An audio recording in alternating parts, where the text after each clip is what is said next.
Hello everyone, my name is Alok Jha and I am the Master of Ceremonies for the plenary sessions here at World Water Week's Centre Stage.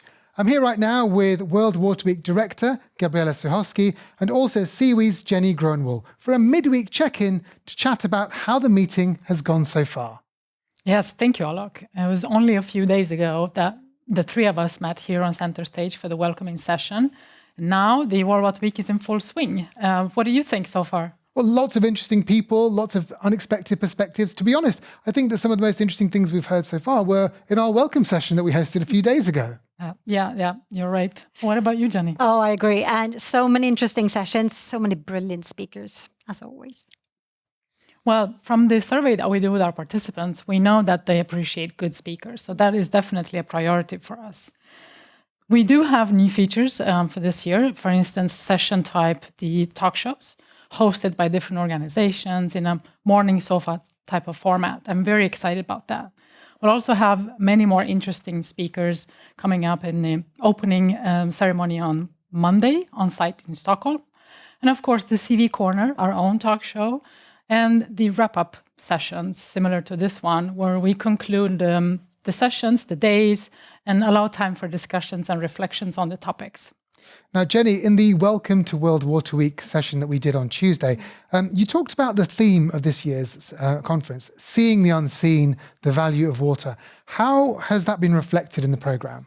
So this theme that we have selected for this year is an interlinked one, and we see it reflected throughout the week in its different parts.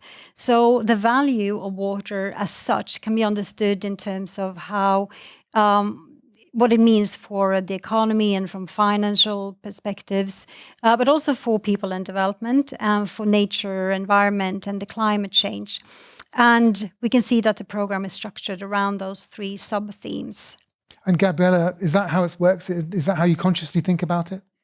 Yes, the theme of World Water Week should really permeate everything that is going on during the week. So this year, very important, more particular than so, as the theme has the potential of disclosing values that we might not be fully aware of. So when we think about value water, we have to ask ourselves, value for who? That brings us to core values, important values such as gender equality, youth empowerment, the poverty reduction and human rights-based approach. If we take into consideration all of these values, then we have a chance to find more sustainable and holistic solutions. Gabriela, who decides the theme for the conference? CV, as World Water Week organizers, sets the theme every year, and it follows UN Water. And together with the Scientific Program Committee of World Water Week, we flesh out the theme and create the thematic scope. And actually, next week on this very stage, we'll have the opportunity to meet with the chair of the Scientific Program Committee, John Lane, while he'll be disclosing the theme in much more detail. And Jenny, you're also on the Scientific Program Committee. Anything you'd like to add about how you integrate all of these ideas together? Absolutely. I'm quite excited about this year's interlinked theme because, as Gabriela said, we really need to talk more about the values of water and about the inequalities that we see in the world. We need to become much more aware of them and see that many of today's problems are made worse, sometimes even caused by our inability to see and appreciate the value of water. Today, we take water for granted, we waste it, we pollute it, and I fear that that won't change until we change how we view water.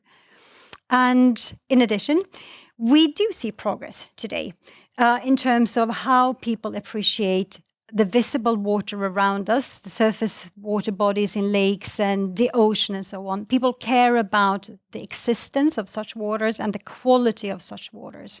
However, the majority of the fresh water that we use is actually invisible. It's hidden in groundwater and as soil moisture, and it's embedded in goods and services that we use.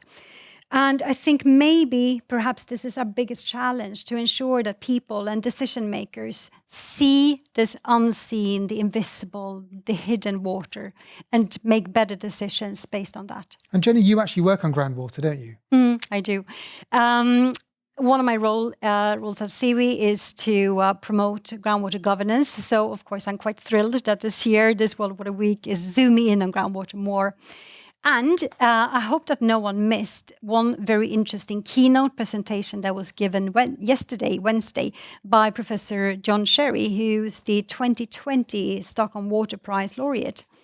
He argues that groundwater is one of the most, perhaps the most important water resource to address water scarcity and water poverty in remote areas where water scarcity is a fact today and tomorrow.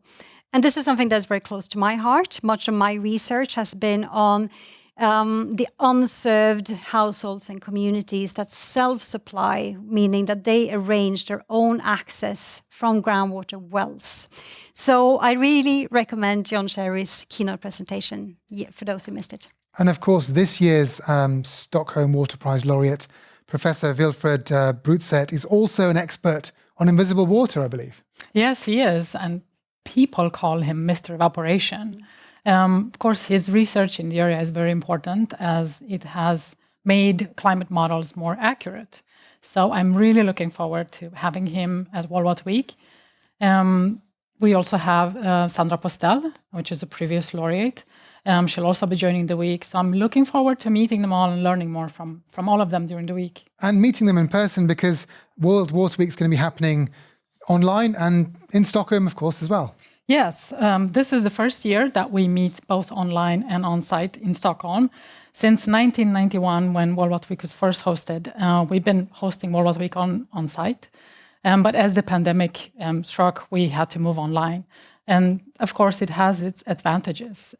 Many more people can join from wherever they are. We don't have to travel.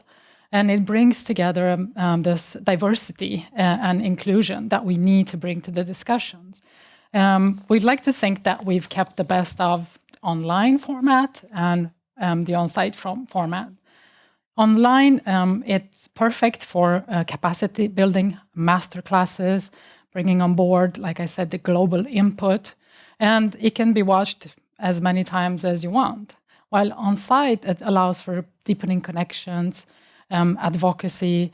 It also allows for creating new partnerships and finding new partners for funding different projects.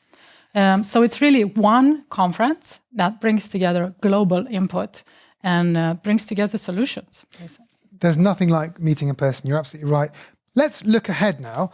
What are you both most keen to see and take part in next week? Jenny? So I look forward to connect and reconnect with new and old friends in Stockholm and online. I look forward to learn a lot of new things, to forge new partnerships, perhaps. And I also look forward to attend a lot of sessions and speaking in some of them. And the Scientific Program Committee, we are actually organizing 8 different seminars on various different topics that all relate to this year's theme. So they range from wastewater and nutrition to peace and the pricing of water, and of course, groundwater. So I look forward to having great audiences there and recommend them. And Gabriella, how about you? Yeah, similar to Jenny. I look forward to meeting as many participants as possible and listening to as many sessions as possible. 2 sessions that I could strongly recommend is the Stockholm Water Prize seminar on Wednesday morning. And we'll hear to this year's Stockholm Water Prize laureate. I look forward to learning more from Professor Brutzert. I also recommend the Stockholm Junior Water Prize ceremony on Tuesday evening. The brilliant minds of these young students from over 30 countries and the innovative ideas, it's absolutely contagious. And that's just to mention a few. What about you, Alok? Well, I think we've established that there are many talks and sessions that are worth going to, and I'll be certainly trying to do those. But let me give you some highlights of the things that I'm going to be moderating over the next few days. So I'll continue my role as Master of Ceremonies for the opening session on Monday, and also the What's Next session on Thursday that will wrap up the conference. And in between those two on Tuesday and Wednesday, I'll also be moderating a couple of high-level panels, one on water in international policy and another on water, climate and peace. And they've got some quite amazing speakers that I'm excited to be talking to. So one of them is Professor Joyita Gupta, who will be talking about how colonialism influences how we value water. And also I'll be interviewing Dr. Lan Wang Elanson about her research on the planetary boundaries for water. So I'm very excited about all of that. Now, of course, I could go on, but I won't. And I'll wind up by asking you both another question. What do you think is going to come out of this year's World Water Week? Gabriella? Well, I'm glad you asked that, because World Water Week is about the changes that we achieve together, but also about the impact that we have beyond World Water Week. And one way that we measure success, impact is how we measure success, is to have our junior rapporteurs, so young, dedicated professionals. They will be monitoring every session to make sure that we achieve real change. They'll be asking the difficult questions to assure that we're not just talking, that we're actually creating change and taking actions. And that way, the junior rapporteurs are actually a very good tool for session organizers to help them maximize the impact of their sessions. And Jenny, how about you? I look forward to, with the World Water Week being this great meeting place for people from all over the world and from different age groups and with different viewpoints and experiences. I look forward to that the discussions that we have will result in that how we value water and how that shapes society will be part of the conversation, and that we can drive change through that. Because we need to kickstart conversations. We need improved decisions. We need new incentives and maybe even one or two innovations. Gabriella, is there anything you'd like to add to that? Yes, I very much agree with Jenny. Water can be a powerful tool for change, for achieving change. And in the coming year, we have some opportunities that really can't be wasted. For instance, the climate conference, COP27, we expect that to have a stronger focus on water. The UN Water Conference in March 23 on fresh water. So these are some opportunities that could create momentum for change when it comes to water. Now, you mentioned that on the last day of World Water Week, next Thursday, the focus will be on what next steps could look like. And here we'll have the opportunity to listen to Professor Mariana Mazzucato. She's one of the world's leading thinkers on social innovation, and her ideas on how to create mission pathways to save our planet are very inspiring. Thank you, Gabriella, and thank you, Jenny. Sounds like we've got an intense but interesting week ahead of us. And thank you also to everyone who's joined us online for World Water Week 2022. Don't forget to follow us next week. We're back online on Monday, the 29th of August. And if you're traveling to Stockholm, some meetings start here already on the Sunday, the 28th of August. See you all very soon.